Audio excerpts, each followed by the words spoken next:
Thank you.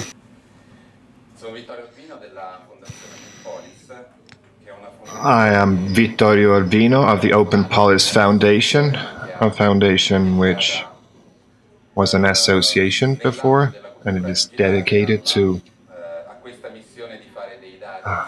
digital culture. And we have a mission of making data a common digital good.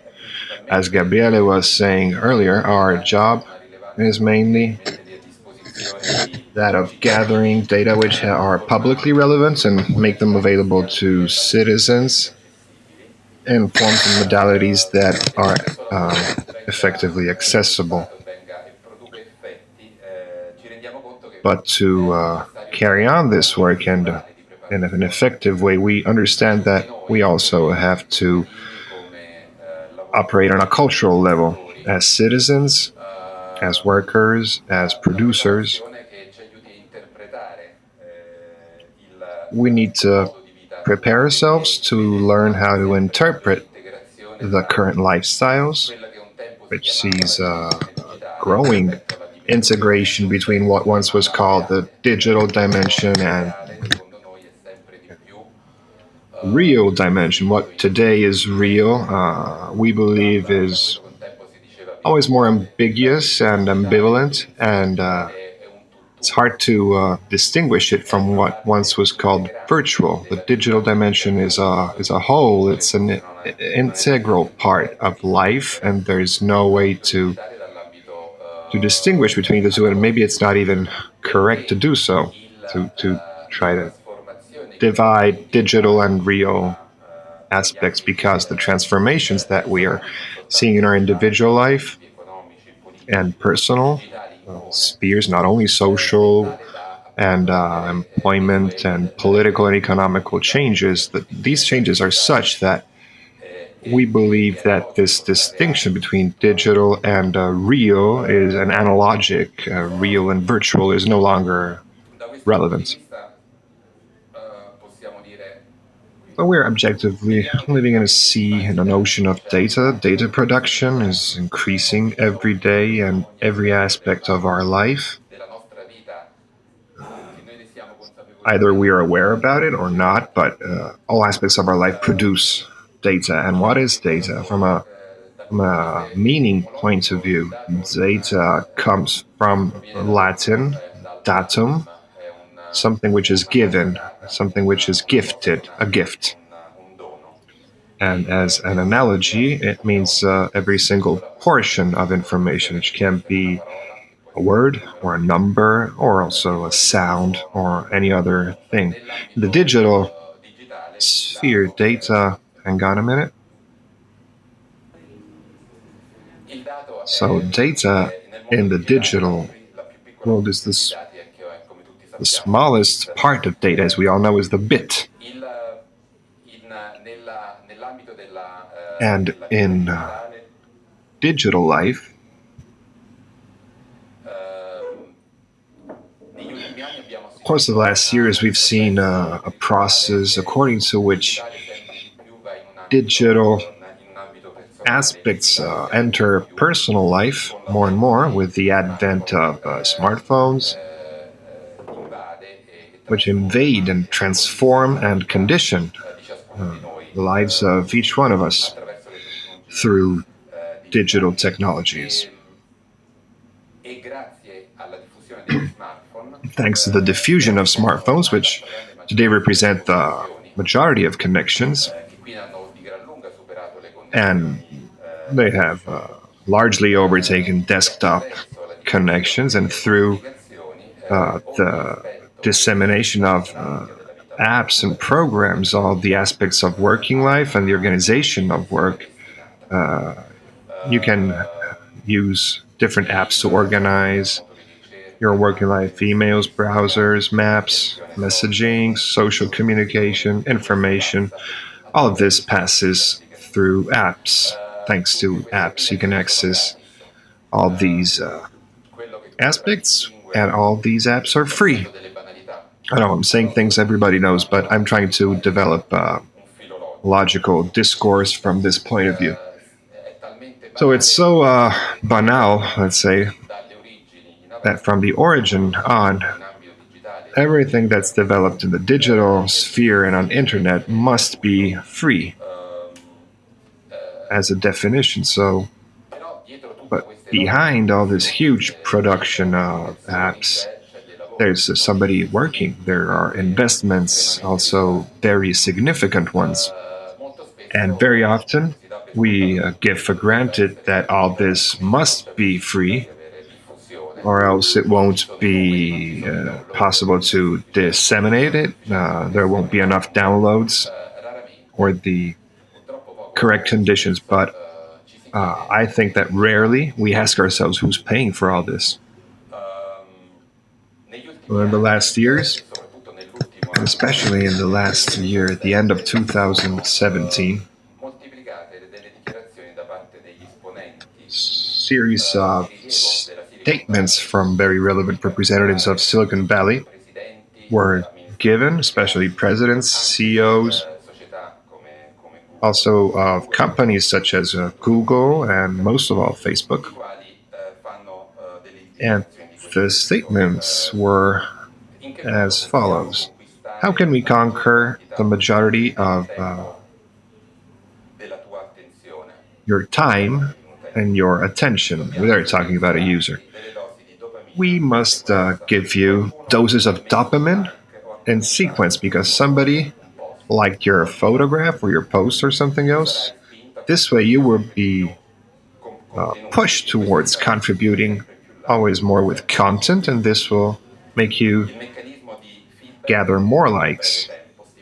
So the feedback mechanism, short-term feedback mechanism stimulated by dopamine that we have created is destroying how society is working. No civil conversation, no cooperation, fake information, lack of faith. It's a global problem. I can control my decisions, and I decide not to use that shit.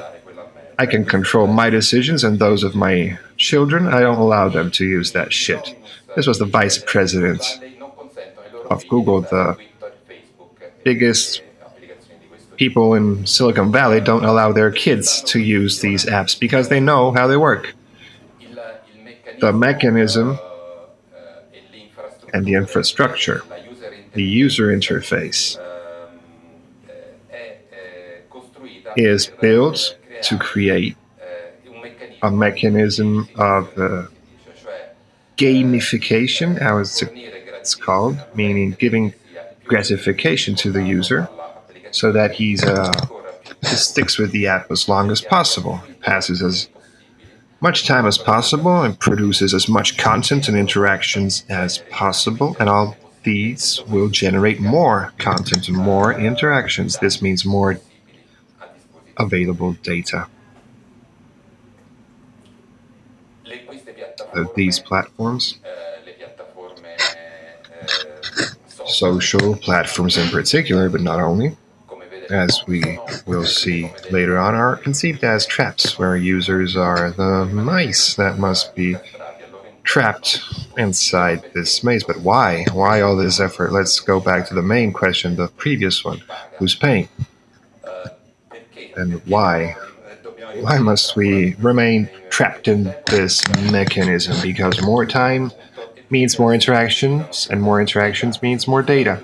More data means more capacity of profiling users. What does this mean? The micro profiling, the detail and the mapping, the behavior and the psychology of users as individuals and as groups. So this clearly means that the answer to the question who's paying is what many have been saying for a long time, but often we forget about it. If everything is free, you're the product. It's your behavior, your interactions, you're remaining trapped within the mechanisms of forced interaction, which produce profit, huge profits. And we are the main producers of this uh, wealth, even those we're very often unaware about it. So fundamentally, this could be an exchange, a convenience exchange too, because if all this is free, and in exchange of all this, of these apps and this profiling, we do obtain some kind of advantage or services. Well, then this exchange could be convenient or at least rational. But the reality is that there are a series of side effects to these kind of mechanisms. So, what happens is the collateral effect, which has been experimented and evaluated by the compulsive use of social network, a use that is always more common. There's a tendency towards an increase of the time passed online, and always more there's a an equivalence between online presence and presence within the apps. So all this produces mechanisms, causes mechanisms which are basically create stress and are antisocial. As we said earlier, it's transforming everything in a game and entering a competition with others. Game is actually a game within every activity of ours is coded and corresponds to a performance. And this performance can be quantified continuously, and I have a continuous feedback of how many users are sharing my content, continuous feedback on the likes I'm receiving, and so on and so forth. Every action of mine has a feedback and is quantified with a number. It's reduced to a data of my behavior. This stimulates me to compete and very often be stressed because who's not at the top of the ranking will feel not enough. I mean, that he didn't do enough. But the mechanism works on this, generating a continuous gratification. And the moment this gratification doesn't happen, the user has to learn how to use the indications of the machine so that we can learn how to produce gratification better. So, more likes, more content shared, and so on. So, even though this is free time, it actually becomes working time where individual as monkeys, as trained monkeys, learn how to follow instructions. I understand I'm being a bit extreme, but we don't have much time, so I want to get my message through. Other side effects are that since more and more people are using the internet and specifically social networks to inform themselves, social networks are and they give information to users, and content is transported through social networks, and the priority is decided by algorithms, which are not transparent and are not known to users. So the sequence according to which we receive information, so somewhat the processes that help us to interpret at least partly reality in which we live are defined according to priorities that are unknown. Other side effects, seeing the context we're right now, and looking at the work that has been done on daytime companies in the last year, well, another side effect, a key side effect, is the digital dimension of working. And since the the canceling of the distinction between real and virtual, and digital work is and automation processes are making huge steps forward, and they both feed on data. So more and more, the automation processes that feed on data take decisions based on this data. So always more, we identify working process and decisions in the world of employment, and a substitution of the classic employer with platforms, meaning algorithms and automatic processes that manage work relations but also employment relations. What is defined as gig economy is always more not only a model that anticipates the future, but a model that tends to represent the employment market as a whole. And you all certainly are aware of this and know about this, so it is not necessary for me to underline this aspect. So how can I say the same process that's transforming reality and data? How long do I have? Is happening not only in the world of information and employment, not only on a personal and psychological level, but always more also on a political level. Not only because political communication and information happen always more in uh, not only generically at the digital world, but specifically on social networks and mainly Twitter and Facebook, but also others.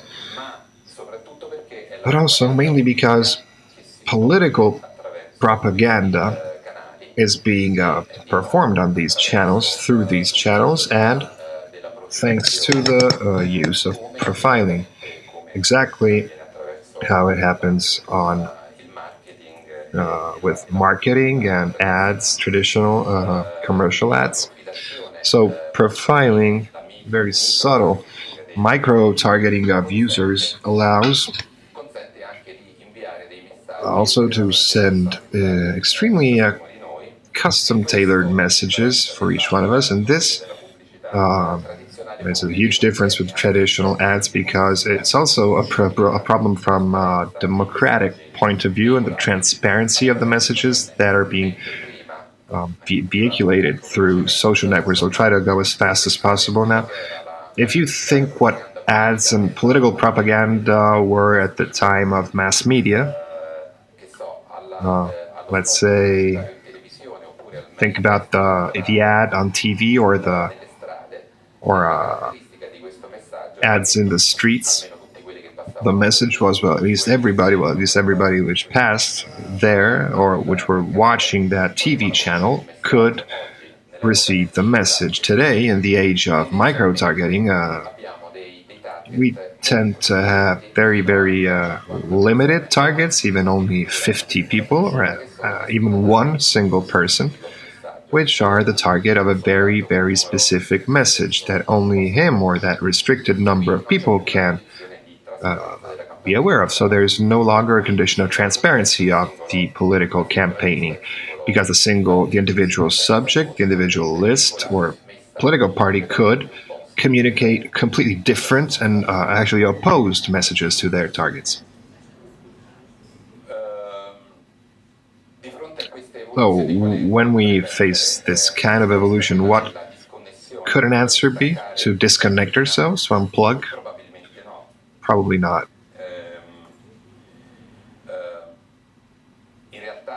Reality is that this kind of evolution, this kind of management of data is an evolution, but it's not compulsory. It's one of the many alternatives. and the possible uses of technology and data. With technology and data, you can do many things. You can, for example, pursue transparency of power. You can tend towards projects for the protection of people, protection of workers. You can protect people, not only use these tools as exploitation tools. The main issue is control. And that's why the issue of data is basically a cultural issue, in addition to being a technological one. Not only we have the need to learn, all of us, how to use these technologies and how to treat these data and how to gain knowledge from data, but it is key, most of all, that we understand a social, political, economical reality which is always more determined by technological transformations, and therefore understand the meaning, the impact, and discuss about it, develop a critical awareness, critical thinking, with the aim of being able to consider that technologies, data, environments, apps, which are used every day by millions, or actually billions, cannot be any longer considered as private spaces. A space that sees millions or billions participating is a public space. It's not a private space. Therefore, it must be regulated, even because clearly the value that's being produced in these dimensions, in these digital environments, has a common metrics. This metrics is people, us. We are the authors of this content as individuals, but also collectively. We are the source of this value. We are data, basically. Data belongs to us. Therefore, it's necessary to develop political and cultural awareness, but also, of course, a trade union awareness on the value of data, on their impact, so that we can start to control them, to condition data gathering, the aims, the objectives of technologies, and always trying always more to, let's say, drive change towards one direction, a direction of freedom instead of exploitation and domination. Thank you.